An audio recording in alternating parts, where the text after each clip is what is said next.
მადლობთ მოწვევისთვის, მივესალმები მაყურებელს. ხო, იცით რა, რაღაცა უკვე ძალიან გაფრჭებულ, რაღაც ფირფიტას გავს, ეს ერთი და იგივე გზავნილი ქართული ოცნების, რომელიც მე ვფიქრობ, რომ გასული კვირის შემდეგ მაინც უნდა გამოცვლილიყო, იმიტომ რომ თელმა მსოფლიომ და საქართველოს უკლებლივ ყველა მოქალაქემ იხილა, რას ნიშნავს რეალური მშვიდობა, ვის უნდა რეალური მშვიდობა რეგიონში. როდესაც ჩვენმა მეზობლებმა გააფორმეს ძალიან მნიშვნელოვანი სწორედ სამშვიდობო შეთანხმება, მოიპოვეს არა მხოლოდ ამერიკის შეერთებული შტატების, არამედ ასევე ევროკავშირის მხარდაჭერა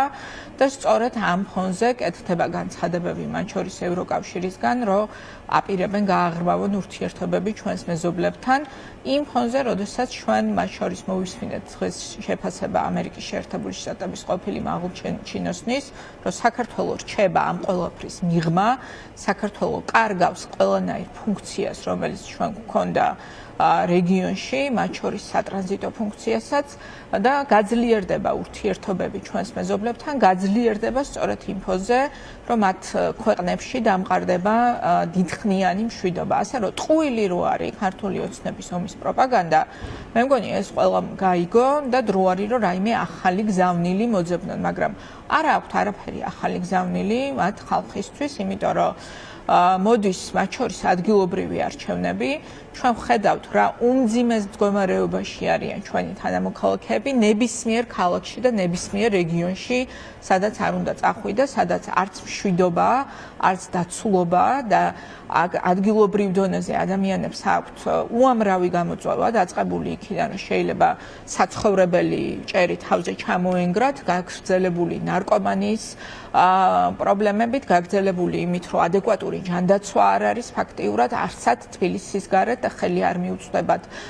შესაბამის არც ექიმებზე და არც მედიკამენტებზე და დამთავრებული სატრანსპორტო პრობლემებით იქნება ეს თბილისში გაუსაძლისი საცობები თუ რეგიონებში პირიქით ტრანსპორტის არარსებობა. და აი ეს ყველაფერი რომ მოწესრიგდეს, სწორედ ამიტომ სჭირდება საქართველოს მოქალაქეს ევროპული ტიპის სახელმწიფოში ცხოვრება და ამიტომ არის მათი ძალიან მყარი არჩევანი, რომ იცხოვროს ევროპულ სახელმწიფოში და იმის ნაცვლად, რომ ჩვენ დღეს ვიწყებდეთ ევროკავშირში გაწევრიანებაზე მოლაპარაკებებს, როგორც მაგალითად მოლდოვა და უკრაინა მიიწევენ წინ და მოლდოვა ალბათ უკვე ძალიან მალე დაიწყებს გაწევრიანებაზე მოლაპარაკებების ყველა თავი ფაქტიურად გაიხსნება. ჩვენ დღეს ვგავართ იმ საფრთხის წინაშე, რომ საქართველოს მოქალაქეებმა შეიძლება დაკარგონ ისიც კი, რაც ჩვენ უკვე მივიღეთ ევროკავშირში უვიზო მოგზაურობის და მასთან მიბმული მრავალი სიკეთე, ხო? იმიტომ რომ ეს არ არის მხოლოდ უვიზო მოგზაურობა, ეს არის სამუშაო უფლება დროებით სხვადასხვა ქვეყნებში, ეს არის სწავლის უფლება, ეს არის ჯანდაცვის პრობლემები და ეს ყველაფერი ჩვენ შეიძლება დავკარგოთ, იმიტომ რომ კონკრეტული მოთხოვნები, რომელიც ევროკავშირმა ჩამოაყალიბა, დღემდე არც ერთი არ არის შესრულებული. ამაზე კითხავთ უფრო დეტალურად, სალომე, თქვენ ახსენეთ, რომ უნდა გამოცვლილიყო ქართული ოცნების რიტორიკა, მას შემდეგ რაც მოხდა გასულ კვირაში, ხომ, ისტორიული შეთანხმება სომხეთსა და აზერბაიჯანს შორის, რომელიც გაფორმდა თეთ სახლში, ტრამპის მარშრუტის საკითხი და ამერიკის ეკონომიკური ინტერესი ჩვენს რეგიონში 99 წლის განმავლობაში. მაგრამ აი არ ჩაითვალა საჭიროდ გამოცვლა და როგორ ფიქრობთ, იმიტომ რომ არ ქონდა ოცნებას, არაფერი აქვს, არაფერზე სალაპარაკო, მათ შორის იმ საკითხებზე, რაც თქვენ ჩამოთვალეთ, თუნდაც იგივე თავისი ამომრჩევლის წინაშე, თუ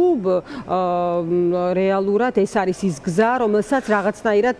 მომგებიან გზად უყურებს ოცნება, ეს რაღაც გარკვეული პოლიტექნოლოგების მხრიდან ისევ გაზომილია ეს ამბავი, რომ ეს მაინც იმუშავებს. და ამას ზუსტად ამ საკითხს სჭირდება სათანადო დაპირისპირება თქვენი მხრიდან.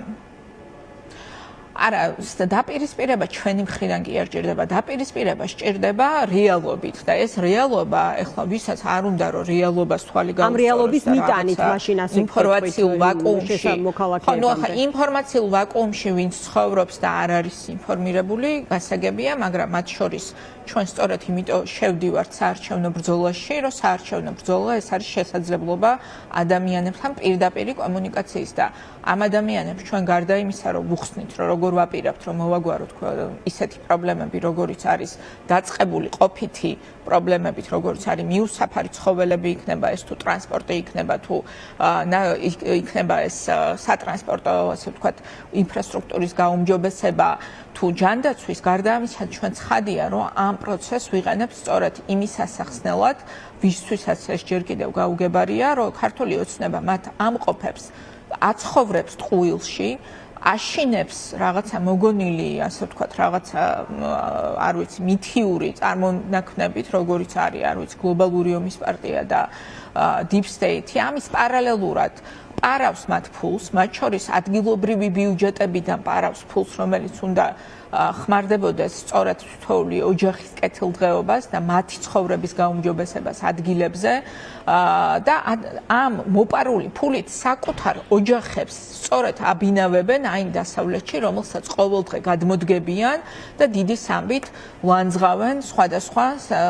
შესაბამისი ასე ვთქვათ რაღაცა პროპაგანდისტული არხებიდან რატო იმიტომ რომ მათ ძალიან კარგად იციან რომ თავისი ოჯახისთვის უნდათ ის კეთილდღეობა მშვიდობა დაცულობა რაც არის ევროპული ცხოვრება რაც არის ევროპულ სივრცეში ყოფნა მაგრამ იმისთვის რომ საკუთარი ოჯახებისთვის გააგრძელონ ამ კეთილდღეობის შენარჩუნება უნდა გააგრძელონ ქვეყნის ძარცვა უნდა გააგრძელონ ბიუჯეტიდან შესაბამისი თანხების ფლანგვა უნდა გააგრძელონ საკუთარი კეთილდღეობის შენება ქართველი ხალხის კეთილდღეობის ხარჯზე და სწორედ ამისთვის სჭირდებათ მათ პოლიტიკური ძალაუფლება და არაფერი სხვისთვის და როდესაც ვიღაცა შეკითხვა აქვს რომ არჩევნებზე რატო უნდა წავიდე ამიტომ უნდა წახვიდე არჩევნებზე რომ თუ შენ არჩევნებზე არ წახვალ ამითი უმარტივებ მათ შორის ბიძინა ივანიშვილის რეჟიმს რომ გააყალბოს მთელი ეს საარჩევნო პროცესი და გააგრძელოს ამ ქვეყნის ძარცვა საკუთარი კეთილდღეობისთვის თქვენი და თქვენი შვილების მომავლის ხარჯზე და ამიტომ უნდა ვიბრძოლოთ ჩვენ ყველგან უნდა ვიბრძოლოთ მათ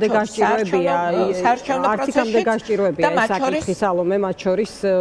წინა პერიოდის და წინა არჩევნების გათვალისწინების სწორედ ამაზე არის ამიტომ უნდა ვიბრძოლოთ ჩვენ ყველგან ამიტომ არც ერთი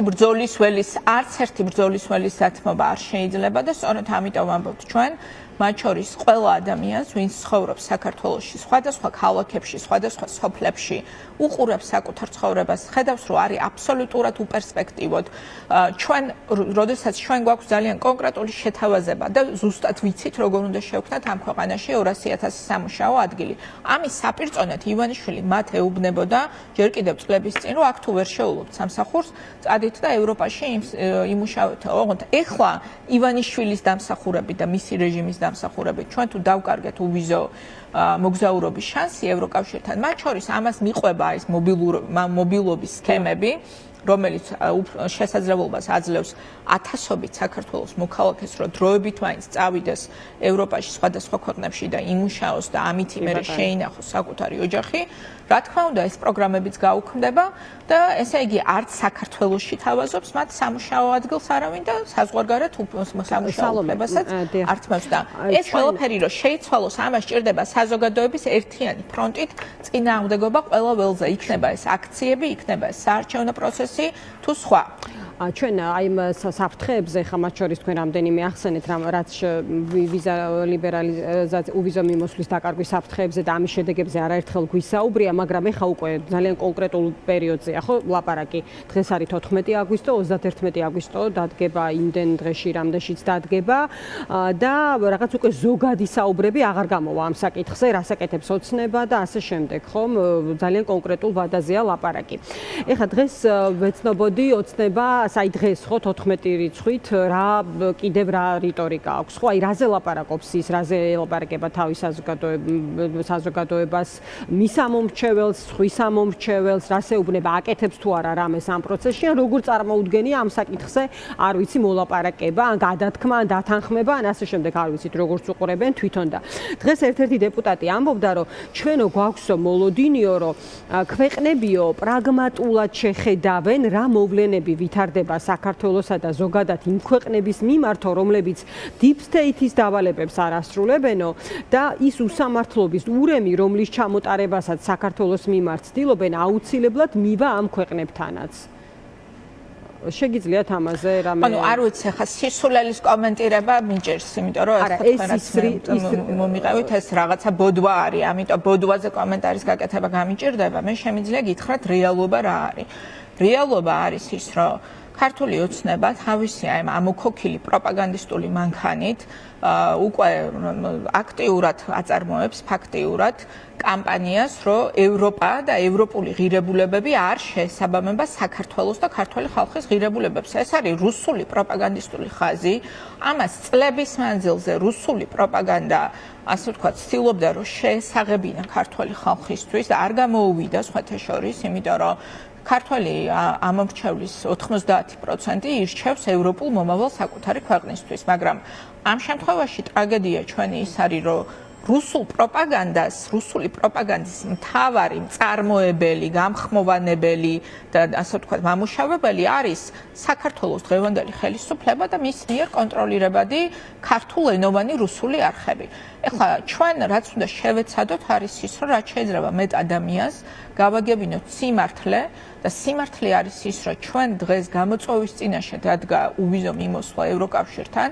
ერთადერთი მიზეზით, რომ ჩვენ გვყავს დღეს რუსული ხელისუფლება, რომელიც არღვევს ჩვენს ქვეყანაში ყველა უფლებას, რომელიც ჩვენ მინიჭებული გვაქვს ჩვენი კონსტიტუციით, მათ შორის მაგალითად თავისუფალი შეკრების, აზრის გამოხატვის თავისუფლების უფლებას, იმიტომ რომ აი მაგალითად მოგიყვანთ ხო, ჯარიმები, რომელიც შემოიღეს, რომელიც არის დრაკონული, ფაქტიურად, ასე ვთქვათ, ზომა შეკრების თავისუფლების წინააღმდეგ. ეს არის პირდაპირ ეწინააღმდეგება ჩვენს კონსტიტუციურ უფლებებს, ევროპულ სტანდარტებს და გვეუბნებიან, რომ მსგავსი კანონი არ უნდა გქონდეთ. გვეუბნებიან, რომ რუსული კანონი, რომელიც მიიღეს იმისთვის, რომ შეზღუდონ არასამთავრობო ორგანიზაციების და სამოქალაქო ჯგუფების აქტივობა ქვეყანაში, ეს არის ჩარევა, ასე ვთქვათ, იმ უფლებებში, პოლიტიკურ უფლებებში, რომელიც დაცულია თქვენი კონსტიტუციით და ჩვენთვის არის მიუღებელი. უნდა გაუქმდეს. გვეუბნებიან, რომ თქვენს ქვეყანაში ყვავის კორუფცია და ეხლა ერთმანეთს დაძდევენ მოპარული ფულის ამოსაღებად თუ არ ვიცი მომავალში მოსაპარი ფულის გადანაწილებლად და ის ხალხი ვინც გვიმტკიცებდა რომ კორუფცია არ არისო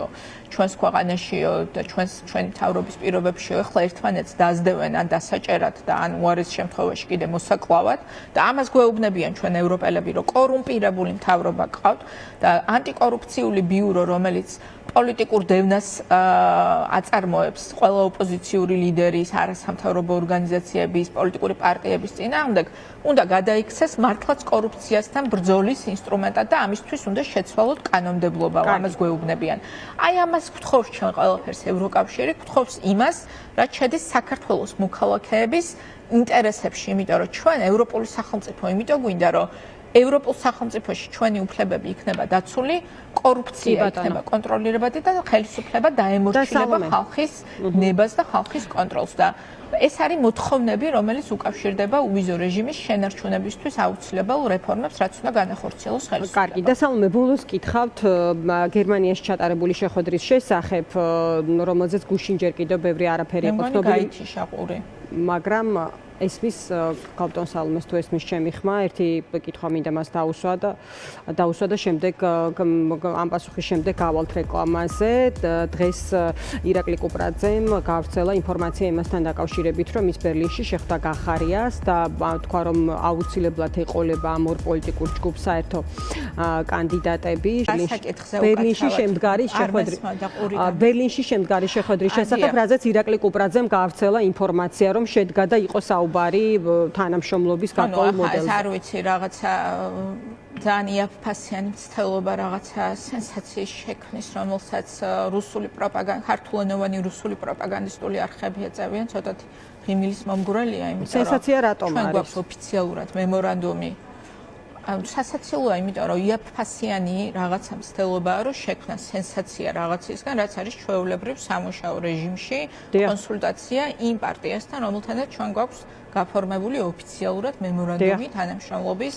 ადგილობრივ არჩევნებთან დაკავშირებით და ცხადია, რომ არსებობს შესაბამისი საკითხები, რომელსაც სჭირდება შეთანხმება, მათ შორის ირაკლი კუპრაძეს ჰქონდა შეხვედრები ევროპაში, ევროპელ პოლიტიკოსებთანაც